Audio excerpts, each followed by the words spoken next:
My name is Melissa. My husband Paul is a light novel writer and a freelancer who handles various writing-related jobs. I support him as a secretary in his private office. I was working with my husband as usual. Oh, it's 3 p.m. I wonder if I can take a break. Contrary to my wishes, the sound of the front door opening with a thud echoes throughout the room. Both Paul and I pull a grim face. Paul, tea! The one who opens the living room door with a bang is Paul's older sister, Donna. She's supposed to be living at her parents' house, yet for some reason, she comes over every day at 3 p.m., drinks tea, gobbles up all the snacks we've received as gifts, and then goes home. Again, I'm in the middle of work. It's fine, right? I want my tea. Are you serious? This is getting on my nerves. Who are you talking to like that? Donna slams herself down on the couch and crosses her legs. As usual, she digs into the snacks we have on hand and starts crunching away loudly. Tea, quick! It's really unbelievable. Donna, so presumptuous and arrogant, as if she thinks the world revolves around her. She's a live streamer, or so she claims, but in reality, I don't know how much she actually earns or anything detailed like that. She also says she works from home too. Hey you, you're my sister-in-law, make me some tea. This woman is trying to treat me like a maid. And because of this, Donna gets admonished by my in-laws, but it only stops at that moment. This attitude has been the same since I started dating Paul back in high school, so to me it's not a big deal. Do it yourself. Huh? Don't you dare get snarky with me. At the same time Donna shouted, the snack in her mouth scattered across the floor. Don't you dare talk back to me. You're a newcomer to this family. You should listen. I'm the eldest daughter, someone who needs to be listened to. If you don't like it, then get a divorce. I was obviously pissed off at that comment, but the one who showed frustration first was Paul. Enough, you're a nuisance. Get out. What? Wait. Paul stood up from his chair, grabbed Donna's arm, and dragged her away. Donna was making a ruckus the whole time, but... Next time, if you come in using the spare key we left with our parents, I won't forgive you. I'm reporting this to Mom and Dad. Wait, stop making a fuss. At the front door with Donna still whining, Paul put on the chain lock to prevent her from barging in again. Making sure Donna could hear, Paul immediately dialed a number on his phone. Hello, Dad. Donna came over again. Wait a minute. The sound of the door being persistently knocked echoed in the room, but after a while it fell silent, probably because Donna had given up and gone home. Paul and I exhaled a sigh of relief. Sorry to bother you again. No, it's okay. Since Donna was little, she treated Paul like a servant. Paul, with his gentle and quiet personality, never resisted, but after he started dating me and we got married, he began to show a willingness to stand up for himself. But we've been married for almost 2 years now. We've got to do something about that incessant coming and going. Yeah, she even showed up while we had guests the other day. Lately, our editor often comes by, usually between 3 and 4 p.m. One time, Donna tried to flirt with the editor while the editor came to our place and said, I'm his sister. What are your hobbies? Due to such outrageous actions, we've had to ask the editor to come by in the morning.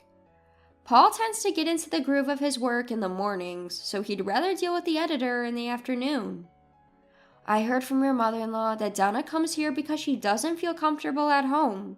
Probably. She's like a hermit at home, and she might be lashing out at us because her parents keep nagging her. I'm sorry, I should be doing a better job at keeping her at bay.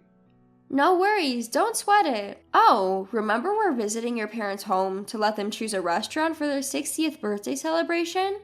Let's bring up Donna's issue then. Good idea. We should at least think about how to handle it.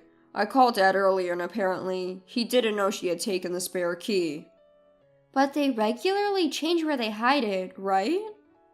Yeah, recently Dad had hidden it in his wallet, and apparently there was a bit of a problem with that.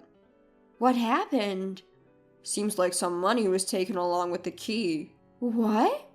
But she's denying it, so the atmosphere back at home seems to be quite tense. Oh no. I felt a bit hesitant to bring up such a topic given the circumstances. But I really appreciate my in-laws, who have been kind to me since high school, so I have a strong desire to celebrate their 60th birthdays properly.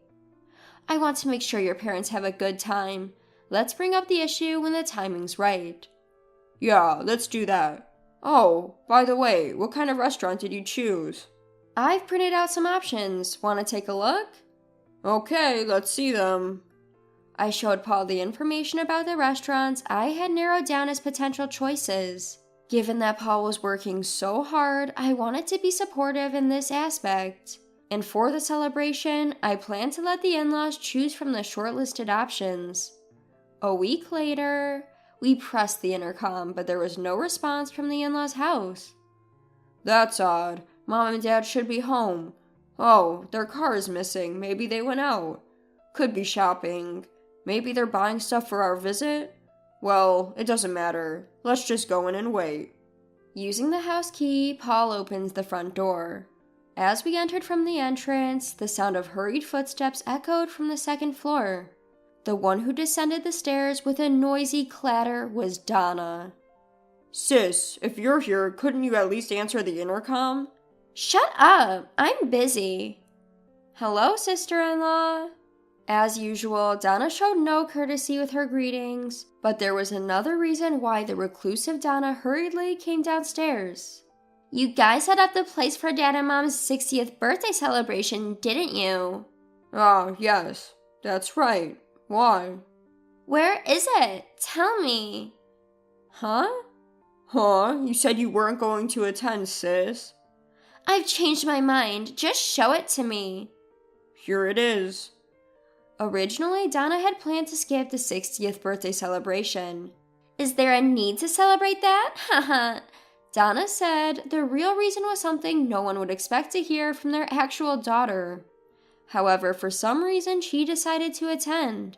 Wow, the great writer, huh? You must be doing so well. You've picked up quite the fancy restaurant, haven't you? Looking at the information she forcefully snatched from Paul, Donna chuckled snidely. What's wrong with you? Stop saying things that get under my skin. Why not? You must be making quite a bit, huh? Although I'm earning multiples of that, just so you know, haha. She always says such things to put Paul down. If she really is earning multiples of his income, she must easily surpass $100,000 annually. Notes that there is absolutely no evidence for this. Also, it was Melissa who chose the restaurant, okay? Can you stop being so rude? Then Donna began to stare intensely at me. I felt uncomfortable under her gaze and pulled back, asking, "What is it?" However, Donna began to say something outrageous. There we go, there we go. Paul, you've finally seen this woman's true colors, haven't you? What? Huh? Well, whatever, haha. I'm looking forward to the celebration. See ya. Donna forcefully pushed both Paul and me out of the entrance. For some reason, she kept the document. She just had to make a nuisance of herself again. Well, it's okay. We can print out the restaurant details anytime, and later we can confirm with my mother-in-law and father-in-law by showing them the photos, right? As it turns out, our in-laws seemed to have forgotten about our visit that day and had gone to a Sunday farmer's market. We received an apology from them later. After finalizing the venue and completing the reservation, we welcomed the day of the 60th birthday celebration. Everyone was to meet on site. Donna and our parents had arrived before us. We had an awkward exchange with Donna before, and though we tried not to dwell on it, her smug smile when she looked at me stirred a bad feeling in me. Despite this, we went ahead and entered the restaurant. We were guided to a private room, and the room was a traditional Japanese-style room. It looked much more beautiful than the pictures I saw online. Just as my father-in-law and mother-in-law were admiring the room with smiles on their faces and about to say something, "Don't let yourselves be fooled, Dad and Mom." Donna suddenly spoke up from behind us, grinning mischievously. Then, all of a sudden, Donna pointed a finger at me and yelled, "You're after our family's wealth, aren't you?" Startled, not only me, but also Paul, my father-in-law, and my mother-in-law were in blank surprise. Wealth? What? I had absolutely no idea what was going on. Huh? Are you nuts? We're just an ordinary mid-class family. Paul angrily retorted at Donna, but Donna's drama was far from over. "As the eldest daughter, I'm set to inherit this house. You're planning to target my parents' wealth too, aren't you? I won't be fooled." I really don't understand what you mean. What made you think I would do such a thing? I was completely lost and tried to ask a question, but Donna didn't seem to have any intention of answering. "I've seen through you from the beginning. You're a dangerous woman. You've got close to Paul for his wealth, and this proves it." No way, we've been dating since high school. If she wanted to marry a rich person, she would have married someone else. Donna just snickered at Paul's disbelief and started boasting. "Normally, a woman who isn't after money would choose a restaurant with a more reasonable price. Look at this lineup, all expensive restaurants." Donna handed over some documents she had taken from Paul a few days ago. "So, what?" "Don't you get it? In other words, this woman thinks she can do whatever she likes with your wealth. Do you get it? Men are so simple, ha ha ha." Donna burst into laughter. She didn't seem to notice us realizing how hopeless this was. "So, I won't hand over the family's wealth. Paul, you understand now, right? The true nature of this woman. It's a nuisance to have her as a family member. You guys should get a divorce." Huh? "This is an order from your eldest sister. For the peace and security of our house, you should get a divorce. So get out now. Don't ever come near my parents again." Donna came at me yelling. That's when Paul stepped in between Donna and me.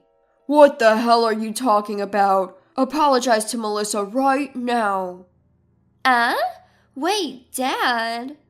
"What's all this about money? Ridiculous. Melissa has been helping us set up our 60th birthday celebration. You should be helping too. Instead, you're doing something stupid." "No, Dad, look at this." Donna, flustered, hastily handed the documents to her father. My father-in-law skimmed through the material. "If you look, you'll understand. She's chosen incredibly expensive places. She's going to drain all the wealth of a middle-class family like ours. And all the money's going to come from you and Mom. Right? I'm not wrong, am I?" My father-in-law let out a big sigh. Of course, I, Paul, and my mother-in-law were at a loss for words. What? "Sis, we're paying for the 60th birthday celebration." Huh? Donna's eyes were wide with surprise. "Of course, it would be a bit too much to have the person we're celebrating pay." Wait. So this woman is still spending Paul's money however she pleases. Look, I was right all along. "What are you talking about? Melissa's working with me, you know. My salary is Melissa's salary too, and there's no reason for anyone to complain about it." But, this place is really expensive. This too, and this. Don't you think so, Mom? Donna turned to her mother for help, seeking an escape. My mother-in-law stood there, head bowed. "Right? Don't you think so? You understand, don't you, Mom?" "Listen, all these places on the list are filled with memories of your father and me." "What?" Donna was stunned. "Melissa specifically asked us about it. She wanted to know about the places where we had our memories. And from there, she said she'd find a nice course meal for us." "No way."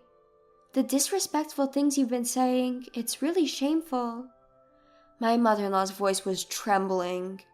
Donna was finally realizing her conjectures and inferences were incorrect, but it was already too late to rectify her mistakes, a fact she was about to become painfully aware of. You've really messed up. You don't need to stay with us anymore. Go home. Wait a minute, Dad. Why are you being so harsh? I'm your daughter. You can't just kick me out. But you were originally planning on not showing up, weren't you? Don't worry about the cancellation fee. I'll take care of it. Wait. It seems we raised you wrong. We let you have your way as a daughter, but now we've reached our limit. Leave the house. It's for the best. Don't make decisions without consulting me. Mom, what do you have to say? I agree. What do Paul and Melissa think? My mother-in-law's smiling face was terrifying as she spoke cheerfully. Donna looked at us with teary eyes as if begging for help, but I was told by your older sister not to get involved before. No, that was about my parents. Oh, is that so? Then I'll keep my distance. Please leave. You, this insolent sister-in-law.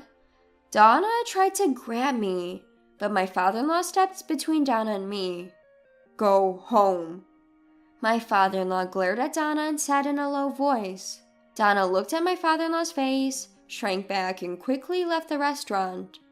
After that, we celebrated my in-laws' 60th birthdays and enjoyed our meal. When we got home, it seemed that Donna had been sulking at the house, but my father-in-law reiterated that she should leave. Donna cried and made a scene, so we started considering sending her to a rehab facility. I'm not sick. She spat out these words and disappeared somewhere. According to rumor, she found a job with dormitory, but she couldn't hold on to it and was constantly changing jobs and addresses. Meanwhile, we are working hard every day. Our relationship with my in-laws is excellent, and we continue to enjoy their company. While we were a bit concerned about what's happening to our sister-in-law, we definitely don't want to deal with her selfishness ever again. I want to keep supporting my husband so that he can focus more on his work.